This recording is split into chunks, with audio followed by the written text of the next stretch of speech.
एक दौर था जब चिट्ठी आई है जैसी गजल गाकर पंकज उधास ने बेशुमार लोकप्रियता कमाई और वे उस दौर में रेडियो के माध्यम से हर घर में गूंजने वाली आवाज बन गए। पद्मश्री पंकज उधास हिंदुस्तानी संगीत में गजल की वो आवाज रहे जिन्होंने गजल की जटिल परंपरा से बाहर निकालकर उसे हर आदमी तक पहुंचाया। पंकज उधास ने न केवल गली मोहल्लों, चौक चौराहों, छोटी जगह के लोगों के दिलों को गजल के सुकून से परिचित कराया, बल्कि आम आदमी के दुख दर्द को पहचानने वाली आवाज भी बने। एक दौर था जब चिट्ठी आई है जैसी गजल गाकर पंकज उधास ने बेशुमार लोकप्रियता कमाई और वे उस दौर में रेडियो के माध्यम से हर घर में गूंजने वाली आवाज बन गए। पंकज उधास देश परदेश में रहने वाले और अपने देश को छोड़कर कामकाज करने वाले व्यक्ति के दर्द की आवाज थे। आज पंकज उधास हमारे बीच नहीं रहे, लेकिन उनकी आवाज हमेशा हमारे दिलों पर राज करती रहेगी। पंकज उधास के संगीत के सफर की शुरुआत 6 साल की उम्र से ही हो गई थी। उनके घर शुरू से ही संगीत का माहौल था। पंकज उधास को संगीत विरासत में मिला था। यही वजह है कि संगीत की दुनिया में कदम रखने के बाद वह हमेशा के लिए उसी के होकर रह गए।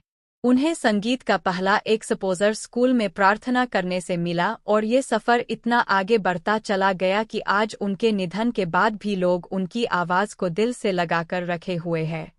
पंकज उधास का पहला एल्बम आहट 1980 में आया था, जिसमें उन्होंने कई गज़लें गाई थीं।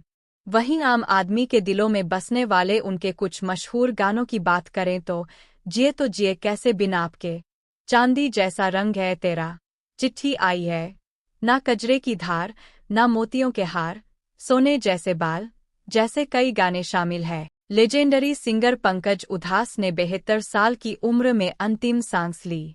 इस बात की खबर पंकज की बेटी नायाब उधास ने एक पोस्ट के जरिए साझा की है, जिसमें उन्होंने लिखा, बहुत दुख के साथ हमें बताना पड़ रहा है कि पद्मश्री पंकज उधास का 26 फरवरी 2024 को निधन हो गया है।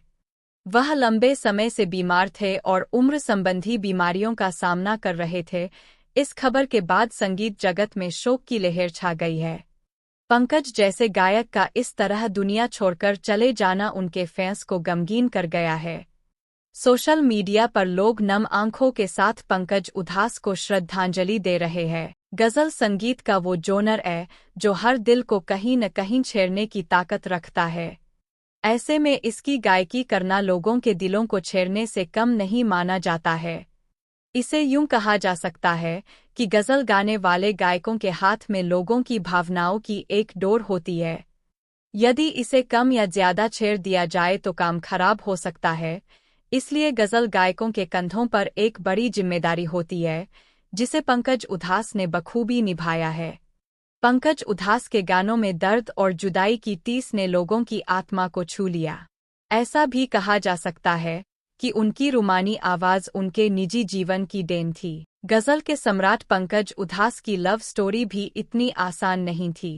पत्नी फरीदा से पहली मुलाकात में ही पंकज उन्हें अपना दिल दे बैठे थे, लेकिन इस बीच उनके प्यार के बीच धर्म की एक बहुत बड़ी दीवार थी, लेकिन उन्होंने हार नहीं मानी। संगीत की दुनिया पर राज करने वाले पंकज ने फरीदा से शादी करके ये साबित कर दिया कि संगीत का कोई मजहब नहीं होता। 5 दशक तक संगीत प्रेमियों के दिलों पर राज करने वाले पंकज उधास को उनकी बेहतरीन आवाज के लिए कई पुरस्कार भी मिले। उन्हें साल 2006 में पद्मश्री, 2012 में महाराष्ट्र गौरव पुरस्कार, 1985 में एल.एस.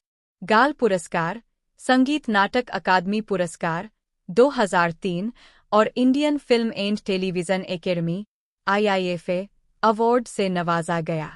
फिल्म नाम का गीत चिट्ठी आई है के पंकज को बेस्ट प्लेबैक सिंगर कैटेगरी में फिल्मफेयर अवार्ड 1988 भी मिला था। वीडियो अच्छी लगी हो तो फॉलो, सब्सक्राइब, शेयर, लाइक जरूर करें।